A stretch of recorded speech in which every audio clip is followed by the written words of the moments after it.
C'est en 2006 que la première idée de construire Linky a fait jour. Ça tire sa genèse d'une approche à la fois relation avec le client, c'est comment on peut donner plus de confort à cette relation, comment on peut le rendre beaucoup plus acteur. Donc il y a toute une réflexion autour de l'écosystème de la maison, du foyer.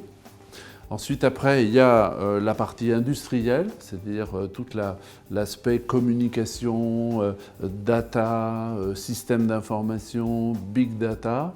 Donc à partir de là, on a commencé à concevoir comment on pourrait avoir un compteur évolué, donc Linky. Il y a toute une réflexion au niveau de la recherche et développement pour trouver un moyen efficace de communiquer par les câbles électriques. Et c'est là qu'est venue la plus grande innovation autour de Linky, qui est l'utilisation du CPL G3, qui est une norme internationale liée au courant porteur en ligne, pour faire transiter le long de l'onde électrique des messages, plutôt que de le faire par la radio ou par les ondes hertziennes comme le cellulaire. Le CPL ne crée pas plus d'ondes qu'il n'en est créé par un courant électrique normal.